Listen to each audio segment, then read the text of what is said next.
Убава поука, единство во Христа, убав наслов. И јас сум потекнат малку да размислуваме на оваа тема и во Словото, со Словото Божјо. Не ја следам поуката, мислам нема да проповедата да ја следи поуката, денешната лекција или некоја друга, туку самиот наслов единство во Христа. И ме интересира следното прашање. Зошто се зборува за единство во Христа, а постои толку големо неединство меѓу самите христијани?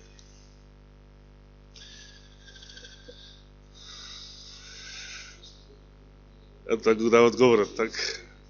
Добро. Зошто се зборува за... верувам дека следната лекција нема да го спомене ова. Зошто адвентистите зборуваат за единство во Христа, бидејќи самата полка така ја насловиле, а во самиот адвентизам денес има поголемо неединство од било кога порано.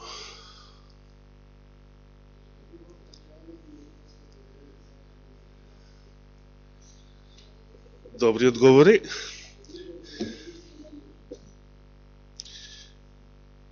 Тоа е во Христовиот пророчки говор, Матеј 24 глава, например, исто во Марко 13, во Лука 21 глава. Во врска со последното време, ако ќе се умножат беззаконијата, љубовта ке мнозина ке олади. Значи, според тој одговор, што е причина за неединството? Беззаконието или беззаконијата. Чиви на светот не се работи за беззаконијата во црквата. Тоа е знакот на последното време. Кога во црквата ќе се развива содомизмот, или се зборува за како што беше во времето на Ное, во времето на Лот. Што беше во тоа време? Кај Божиот народ ќе се јавуваат тие зла, не кај светот од секојаш се. Не е ништо ново ако кај светот ги гледаме тие беззаконија. Или во светот, туку во црквата. Тоа е знакот.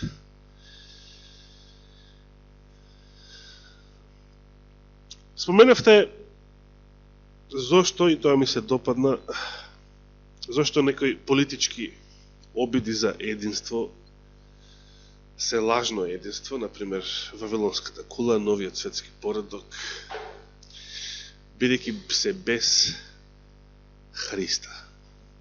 Се без Христа. Значи, единство во Христа, самиот наслов на целата полка, за целото тромесечие, сугерира дека единство е можно само во Христа. Дека не постои друга основа на која што може да се постигне единство. Се согласувате? Не се можни други единства без Христа. Без Христа не се можни единства. Меѓутоа луѓето може да мислат дека се можни. И мнозина така и мислат.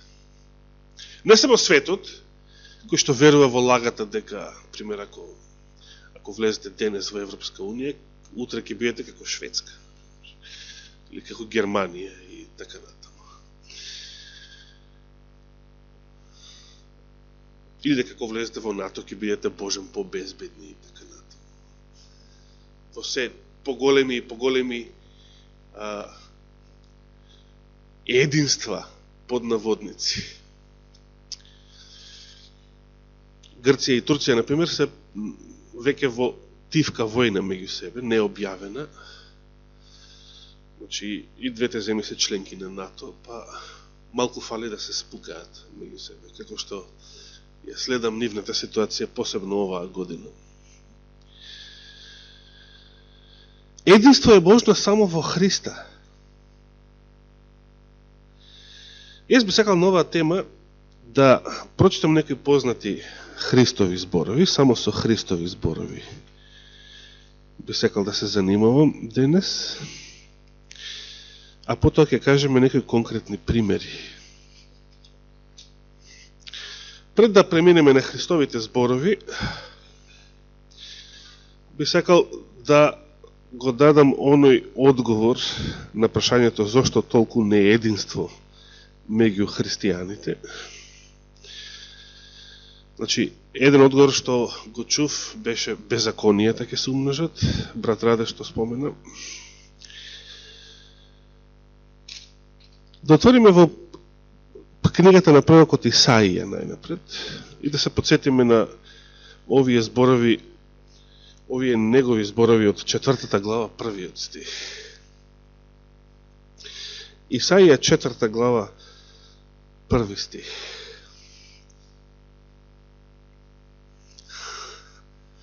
Познати зборови, нели?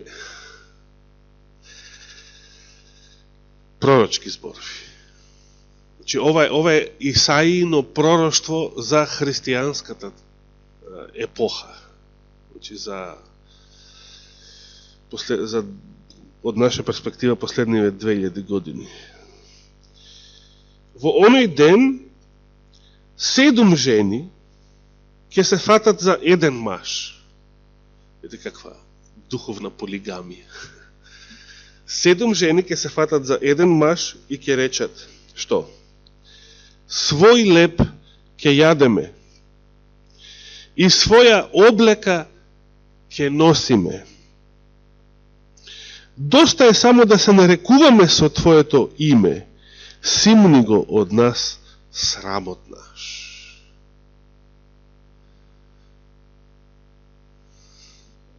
Кои се 7 жени? Што значи 7, бројот 7, полнина? Што значи жената во Библијата? Црквата? Значи 7 жени што? Сите цркви, полнина, да, сите цркви ќе се фатат за еден маж. Зошто? Што сакаат од тој маж? Само името негово го сакаат. Да се нарекуваат со неговото име. Тоа е сега една многу многу неправилна ситуација.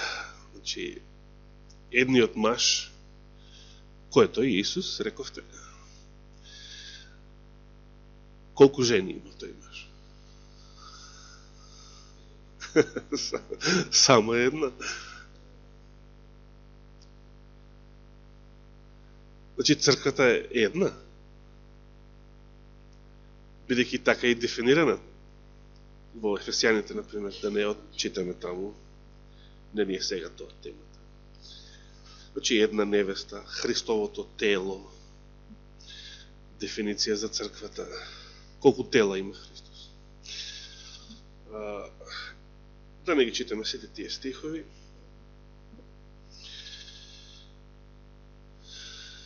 Нешто на таа тема може да споменеме следните саботи во контекст на друго предавање. Сакам да,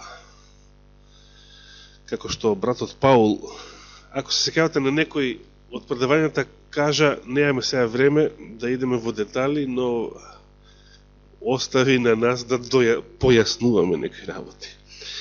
Јас би сакал да одржам неколку предавања, веројатно овој месец планирам, на тема елипсата, со двата фокуса, како символ за вистината. И во контекст на тие предавања имам намера да споменам, како пример, повторно да ја споменувам црквата, само како еден од многуте примери. Но сега не зборуваме за тоа или на таа тема. 7 жени или сите цркви сакаат да се омажат за еден Христос, само за да се нарекуваат со неговото име. Како што жена, кога се мажи, го зема името на мажот, односно презимето. И А зошто? За да не живеат во срам. Што е срамот? Значи, срамот е ако бидеш блудница, пример, не си девојка, ама не си ни мажена, па шо си тоа третото шо е? Тоа е нешто срамно.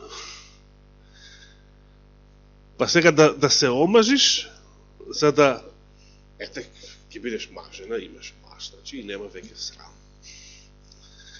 Ќе бидеш чест, во чест.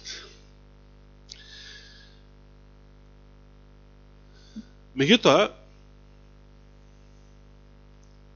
како сега сите жени да се омажат за еден маж? Тоа не е според Божиот закон. Тука веќе имаме беззаконие. Бидејќи беззаконијата ќе се умножат. Тука веќе имаме беззаконие, но ова е она духовно беззаконие.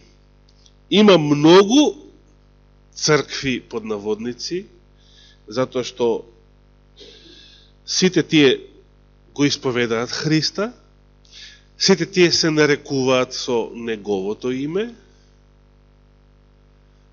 Да, пример имаме христијанска, што пишува на зидот од овој објект. Христијанска, прво е тоа, христијанска.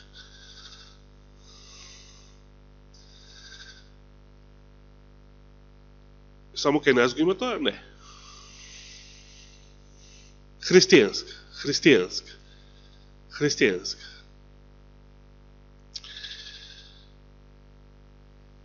Но, што кажуваат друго жените? Освен што го сакаат само името Христово, свој леп. Значи, зашто се не единствени?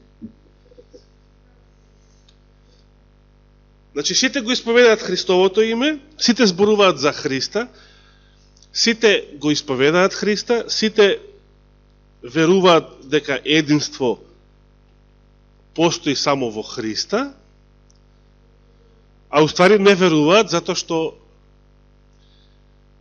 не го сакаат тоа единство. Не го сакаат единството во Христа. Сакаат да јадат свој леп. Што значи тоа? Своја наука, бидејќи Исус рече, јас сум лебот на животот. Кој ме јаде мене, има живот вечен и јас ќе го воскреснам последниот ден. Јован 6 глава.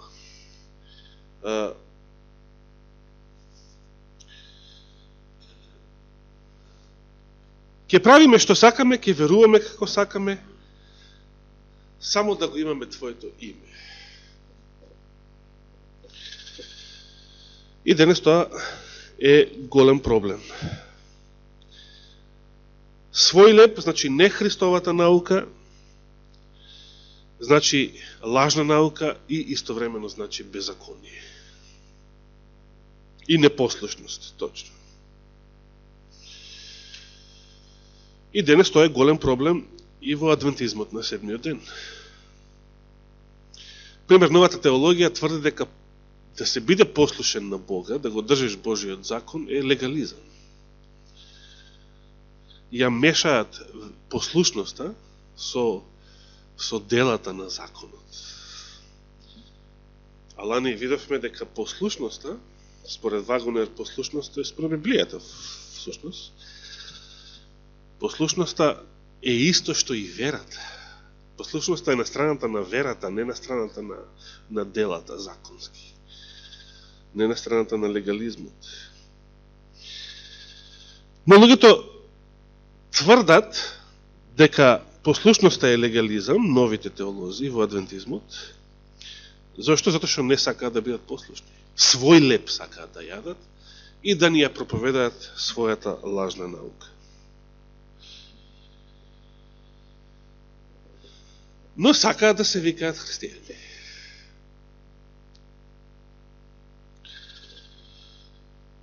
Да ги прочитаме прво Христовите зборови. Тоа отвориме во Евангелието според Лука 9 глава, например. 49 стих. Па надолу. Истото го има и во Марко 9 глава, 38 стих па натаму.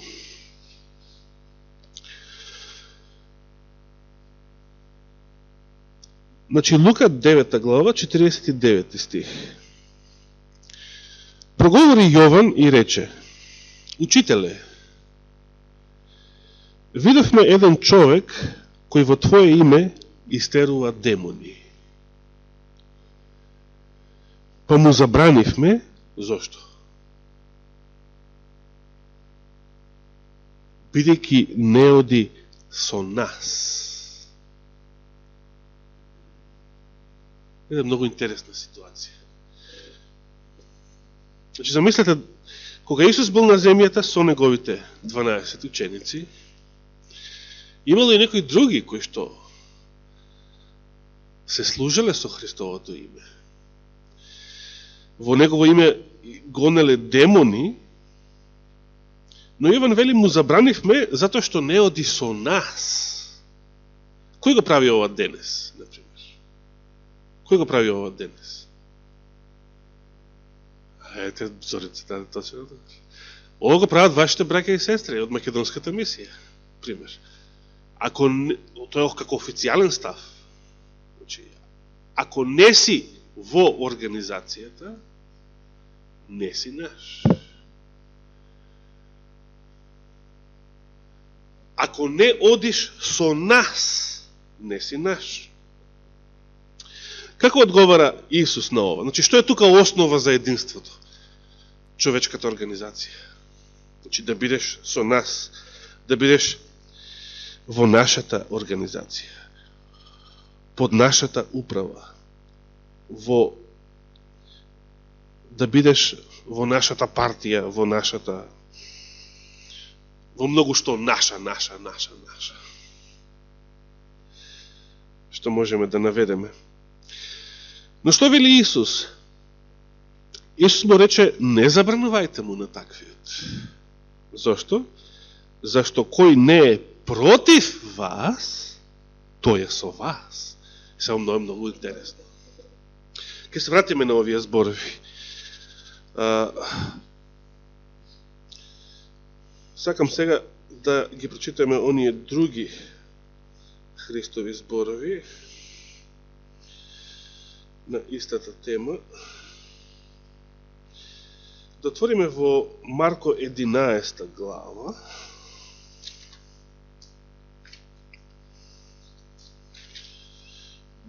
Значи, тука имаме еден принцип што Христос го кажува, дека единството е засновано само врз Него. Значи, ако некој гони демони во Христово име, тој е во Христа. Нема потреба за друга основа, нема потреба да биде член на некоја посебна организација, за да биде со вас. Нема потреба да доаѓа тука за да биде со вас. Може да биде со вас и ако не доаѓа тука, ако оди било каде, само да не е против вас. Значи да го почитува принципот дека единството постои во Христа, а не некоја друга основа, организација човечка и така натаму.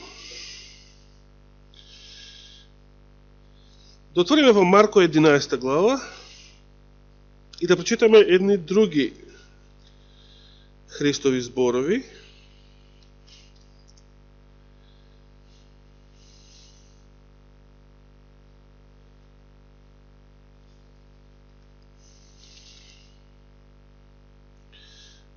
Во 11 глава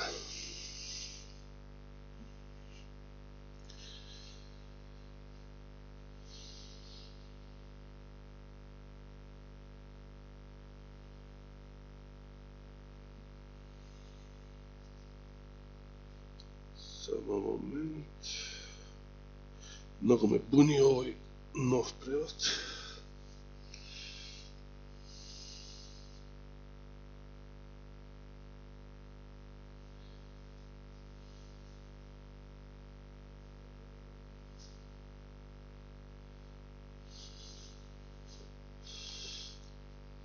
Не е тука, да немаш ово Матеј, да немаш. Не е тука.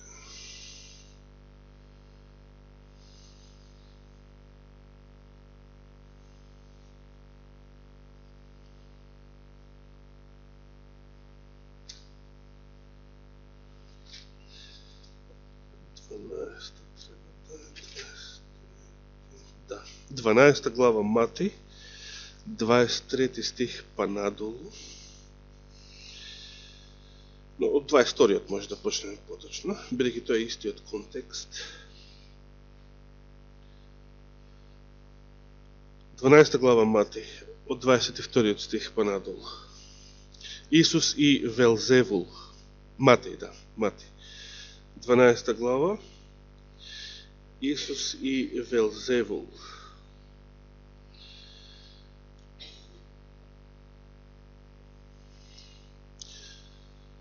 Тогаш, значи, ја реков Марко во Лука 11 глава, од 14 до 23 стих го има истото. Значи, не Марко 11, тако Лука 11. Но сега ќе читаме извештајот во Матеј 12 глава. 22 стих. Тогаш доведоа кај него еден бесомачен од зол дух, кој беше слеп и нем. Много интересно, обично глуво нем. Постои човек, ама и слеп и нем. И го излекува, така што слепонемиот прогледа и проговори. И сиот народ се чудеше и велеше да не е овој Христос, синот Давидов, со други зборови, да не е овој Месија, веќе дојден помеѓу нас, што може да прави вакви чуда. А фарисеите штом го чуе тоа, рекоа, тој не ги истерува демоните на друг начин, освен преку Велзевул, началникот на демоните. Значи, го обвинија Христа дека е волшебник, дека се занимава со магија. Со демонска сила ги прави овие чуда. Така пишува и во Талмудот. Знаеме што одговорил Христос на ово обвинение. Како може да правам чуда со демонска сила, а тие чуда да се на слава на Бога. Да се против интересите на сатаната за слава на Бога, за напредок на неговата кауза, на Божието царство, за спасение на луѓето. Исус, најки ги нивните помисли, им рече, секоје царство, ако се раздели, запустува. И секој град или дом, ако се раздели на противни групи, ќе пропадне. И зашто го кажува тоа? И така, ако сатаната изгонува сатана, тој се разделил сам против себе. Тогаш како може да се запази царството негово? И ако јас ги истерувам демоните преку Велзевул, синовите ваши преку кого ги изгонуваат, затоа тие ќе ви бидат судии. Значи, ви ги синовите. Значи, има некои други што не оделе со Христа и со неговите ученици, а гонеле демони и бесови во Христово име. Ако пак јас истерувам демони со Духот Божји, тоа значи дека до вас дошло Царството Божјо. Или како може да влезе некој во куќата на силен човек и да му ја плени по кукнината, ако не пред него врзе силниот, па дури тогаш да му ја ограби куќата? И сега доаѓаме во контекст на сето ова, доаѓаме до клучниот принцип, што Христос го кажува во 30-тиот стих. Кој не е со мене, против мене. Видите, ова е многу сериозно. Кој не е со мене, е против мене. И кој не собира со мене, што? Тој растура. Ова е принципот што сакав да го нагласам. Значи, во овој принцип, кога е он самиот во прашање, Христос, покажува голема исклучивост. Значи, единство постои само во Христа, само со Него. Кој не е со мене, против мене е. Значи, видите, не се против Христа само оние што отворено зборуваат против Него, например атеисти, комунисти и така натаму. туку доволно е да не бидеш со Христа на некоја друга основа, значи на песок, на некој друг камен, можеби, или некоја друга платформа ја градиш својата вера или единство и веќе си против Христа. Значи, доволно е да не бидеш со Христа за да бидеш против Него. Не мора да отворено да зборуваш против Него. Кој не е со мене, против мене е. И кој не собира со мене, тој растура. А како беше претходниот принцип? Кога не е Христос во прашање, туку кога е црквата, луѓето во прашање. Апостолите во тој случај. Кој не е против вас, значи доволно е да не биде против вас. Тој е со вас. Обратното. А не вели, например, кој не е со вас, тој е против вас. Со други зборови, не е битното да мора да бидете во оваа црква, или да мора да бидете во влај, да мора да бидете во мала заедница, да мора да бидете оваму или онаму. Не е тоа битното. Членството, каде сте. Туку таму каде што сте, со кого и да сте, дали сте во Христа. Дали сте со Христа, бидејќи кој не е со Христа, тој е против Него. Кој не собира со Христа, растура. Значи, пример, зашто настана расцеп во Адвентистичката црква во Скопје пред 25 години? Затоа што не отидоа сите со Полсон. Затоа што мнозина браќа и сестри мислеа дека таму каде што Полсон ќе биде, таму каде што е дивизијата, таму каде што е генерална конференција, таму каде што е некоја управа, значи, таму е единството. Не, погрешно. Таму каде што е Христос е единството. Кој не е со Христа, не кој не е со Полсон, со управата, со унијата, со апостолите. Кој не е против вас, тој е со вас. Не мора да биде со вас. Само да не е против. Важна е вистината. Важен е Христос. Не апостолите, проповедниците, председатели, мисионери, администратори и така натаму и така натаму. Кој не собира со Христа, растура.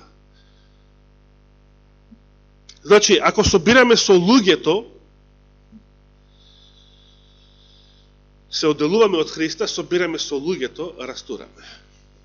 Ќе кажем еден конкретен пример. Од тази пример од оваа година.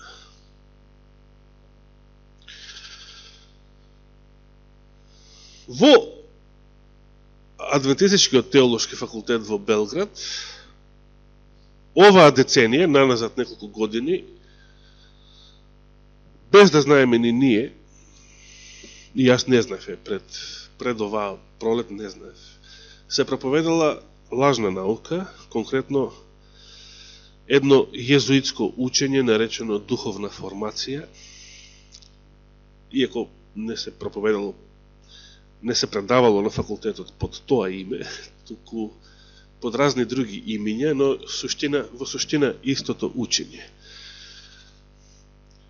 Не е време да ги кажувам сите елементи на тоа учење, но нешто што мислам брат Борче веќе спомена на некои поуки кога стануваше за коментар. Замислете, на адвентистичките студенти по теологија им се прокажувало на еден предмет наречен христијанска побожност или духовност, не секам како беше, дека треба да ги исповедаат своите тајни гревови еден на друг или на некој избран, да речеме, друг брат или сестра, како некој вид духовник, значи. Што постои тој израз во православната црква, духовник. Оној што ти е духовник, значи, најчесто, ако е свештеник, поп, но не мора да биде поп, може да биде и повисок чин. Значи, оној што ти е духовник, на него му ги исповедаш своите гревови.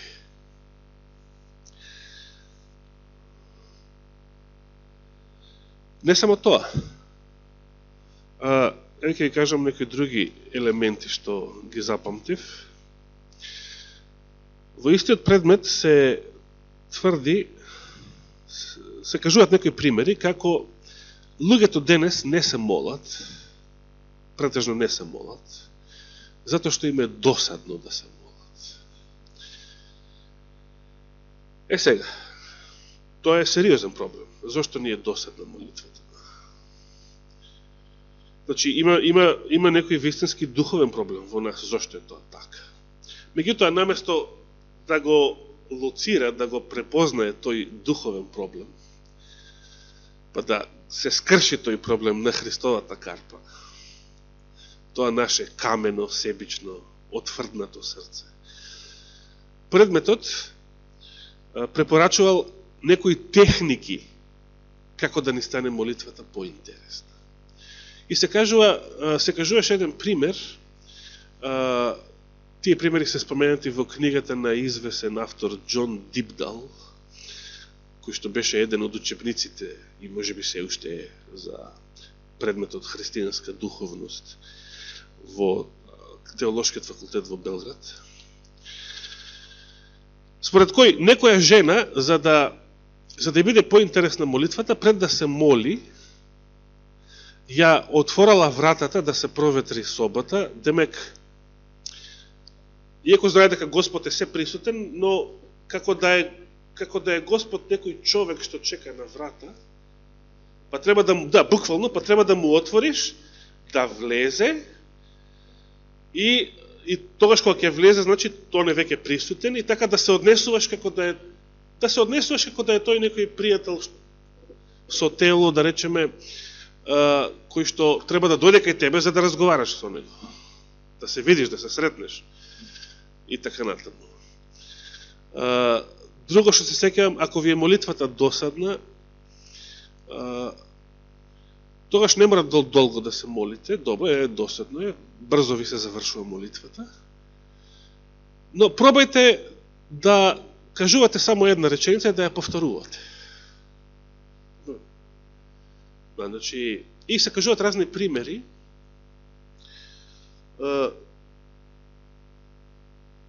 Се кажуваат разни католички примери. Например, беше во самиот учебник, значи, што го учат адвентистите на факултет во Белград.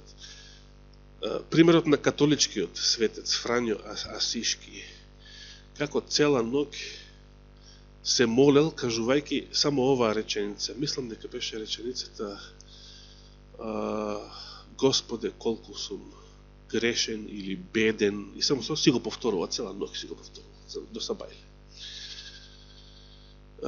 Се препорачува православната молитва Господи помилуј, да ја кажувате, да речеме, многу долго, да ја повторувате, може би не да ја повторувате со саати. Не се сеќам се моментално на некои други примери. Не се сега толку битни самите примери што се проповедало или што се предавало на факултетот изминативе години. Туку ова што сакам да го кажам. Што било резултат на сето ова? Целиот одбор на Адвентистичката црква во Белград, ова се јавни работи, затоа јавно ги кажувам, не кажувам нешто тајно. Одборот на Адвентистичката црква во Белград на Божидар Аџије станал против ова учење. Значи застанал, сакал да се бори за вистината, против овие заблуди дека со некакви техники можеме да ја подобриме нашата духовност, особено против опасниот католички принцип за исповедање на тајните гревови кон други луѓе. И знаете што се случило? Како реагирала Унијата на ова противење на одборот на местната црква во Белград? Организирала избори во местната црква, односно кога си дошле на ред изборите, и ниту еден член од претходниот одбор не влегол во новиот одбор на црквата. Предходно, пред изборите, кога се уште бил стариот одбор, што се борел за адвентизам, а против језуитскава наука, одборот веќе се изгласал, се имал изгласано, значи резолуција, со која што во името на целата местна црква бара да престане ова учење на теолошкиот факултет. Се тоа се случува оваа година, на почетокот на 2018 и лани есента, почнувајќи од тогаш.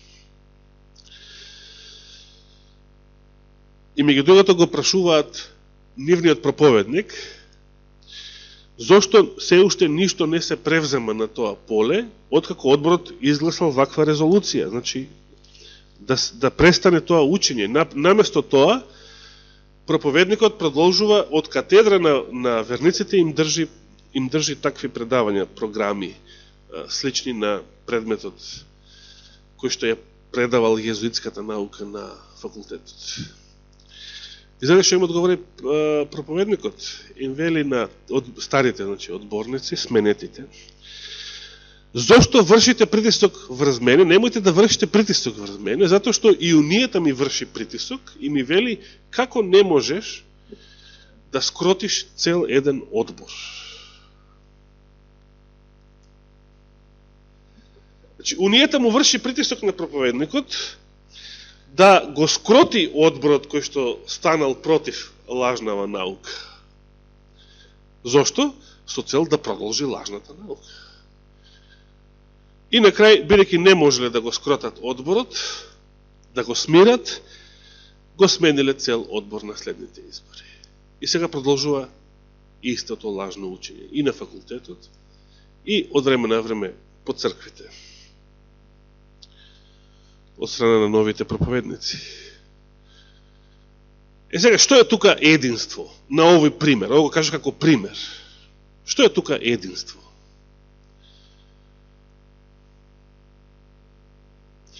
Значи, Унијата го сменила одборот за да има единство. Они мислят дека тоа е единството. Единството е, значи, да продолжи по-старо нешто, без да има гласови против, без да има дисиденти, без да има опозиција, без да има какви се на други имиња биле користени, без да има било какви гласови против. Меѓутоа, според библискиот пример што го почитавме, тоа не е единство. Значи, да се замолкнат гласовите што зборат против лажната наука, против новата теологија, за да биде све повторно мирно, тоа не е единство. Тоа не значи собирање со Христа, бидејќи единството во случајот Унијата го гради врз лажната наука, за да продолжи истото, за да продолжи лажната наука, својот леп да го јадеме. Ова ќе го нема во наредната лекција. И овој пример, и овој заклучок. Но ова е реален, жив проблем што се случи во Белград ова и минатата година, почнувајќи минатата година. Зошто нема единство? Затоа што се инсистира на нешто друго како основа за единството, а не на Христос, на неговата вистина. Кој не собира со Христа, растура. Значи, може да го обедините целиот свет. Антихристот ќе го обедини целиот свет, ама бидејќи на него е обединет, а не на Христа, не го собрал, туку го растурил. Само кога собираме со Христа, собираме. Кога собираме без Христа, не мора да кажуваме дека е против Христа. Само да е без Него, нешто друго да биде основа за нашата вера, нешто друго да биде основа за нашето единство, значи растураме. Кој не собира со Христа, растура. Кој не е со Христа, е против Него. А другото, кој не е против вас, тој е со вас. Тука може да постои толеранција. Тука не мора да постои формално, униформирано единство. Да мора сите да бидат во иста организација. Да мора сите да бидат во иста местна црква, например. Да мора сите да бидат да мора сите да учат на ист факултет. Да мора овака или онака све да биде исто. Униформирано, како во комунизмот. Не мора. Важна е вистината. И самиот Христос, кога се молил за единство на апостолите и на неговата црква, на кој темел во таа молитва? Екуменистите често пати ги цитираат овие негови зборови за единство, да бидат едно, светот да познае дека ти си ме пратил, ама само тие зборови ги цитираат од неговата молитва, а не ги цитираат другите негови зборови. Пример 17 стих не го цитираат, каде што вели: посвети ги со твојата вистина, твоето слово е вистина. Ево да земе еден друг пример, кој што денес е жив проблем во самата адвентистичка црква, за кој што и Аслимовски зборуваше пред неколку саботи. Последен пат. Денес постојат многу адвентисти и многу адвентистички цркви и цели унии кои што се против Елена Вајт и против незините списи и духот на пророштвото. Не ги прифаќаат, ги отфрлаат отворено и така натаму. Сега.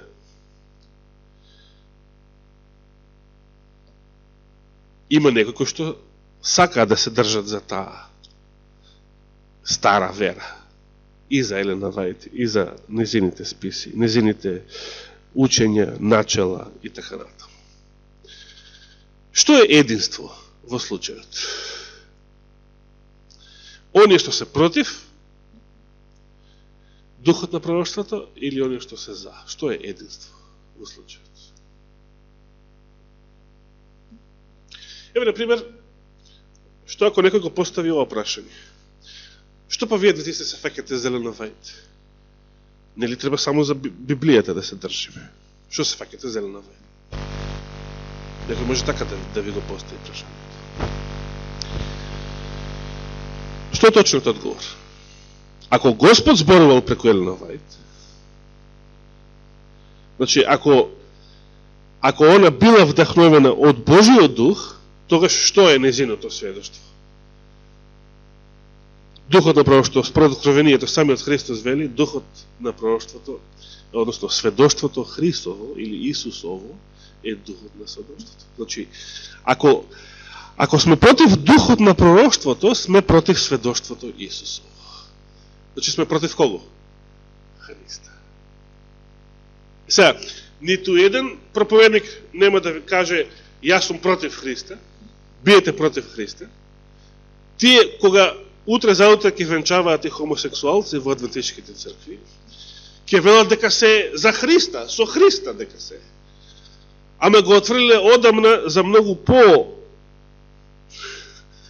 многу помали гревови, го отврлиле духот на пророштвото. Го отврлиле сведоштвото Исусово. Што значи, веќе бидејќи не собираат со Христа, не се посветени од вистината, тие се против вистината. Тие растураат. И сега може да се зачува некој формално единство, може дури и сите протестантски секти да се обединат во некоја единствена организација и да влезат и новиве адвентисти во нив. Меѓутоа тоа нема да биде единството. Целиот свет да се обедини како нова вавилонска кула, начело со Антихристот, тоа нема да биде единството. Тоа ќе изгледа однатор како единствено, ама тоа не е единството. Тоа е растурање.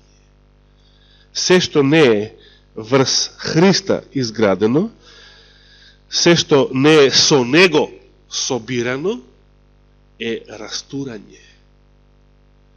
И таквото лажно единство, тој обединет свет, тој екуменизам, лажен екуменизам, ќе докаже на дело дека е против Христа, дека не собирал со Него, туку растурал, со тоа што ќе ги прогонува и ќе издаде заповед за убивање, за ликвидирање на сите оние што остануваат верни, запечатените, на неговиот закон. Сите оние што остануваат верни на неговата вистина. Сите оние што остануваат верни на неговото сведоштво.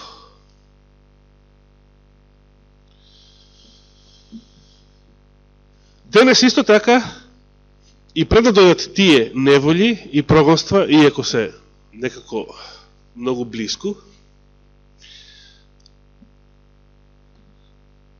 како и во минатото, било кога, мнозина и верски заедници и христијански цркви ќе зборуваат и зборуваат за Христа, се нарекуваат со неговото име, и ние тука, се разбира. Но, прашањето е, дали собираме со Христа? Дали навистина сме со Него или со нашите гревови? И заради ги оправдаме нашите гревови со нови лажни учења, ереси и така натаму. Тоа е прашањето. Само ако собираме со Христа, сме со Него. Ако не собираме со Него, растураме. Растураме бидејќи го газиме неговиот принцип, неговата вистина. Нека Господ ни помогне во ова тешко време, кога самите адвентисти се многу растурени и разединети, затоа што мнозина ја отфрлаат вистината. Отворено веќе. Значи, не се откажуваат од Христовото име. Не слушнав нито еден теолог адвентистички да рече, ниту протестантски, ниту православен, ниту католик, да каже, ние сме против Христа, веќе не веруваме во Христа. Значи, ќе се држат до крај за Христовото име. Тоа е единственото што им треба, за да се покрие нивниот срам. Но, од силата на побожноста, од самата вистина Христова се откажале. И се откажуваат. И ние живееме во времето на тој голем отпад, проречен како омега во списите на духот на пророштвото пред повеќе од 100 години. И Господ сака да не бидеме збунети и разочарани од сето тоа. Затоа што вистината и понатаму е една, Христос и понатаму е еден и единствена глава на црквата. Значи, целиот свет сега да се обедини да го прогласи папата за глава на црквата. Што ќе биде тоа? Единство или раскол, растурање? Растурање затоа што Христос е главата на црквата, не може некој друг да биде. Ако тоа ќе биде собирање без Христа, што значи растурање. Нека Господ ни даде сила да останеме верни на вистината во ова тешко последно време, бидејќи цели организации и цели унии отпаѓаат од вистина.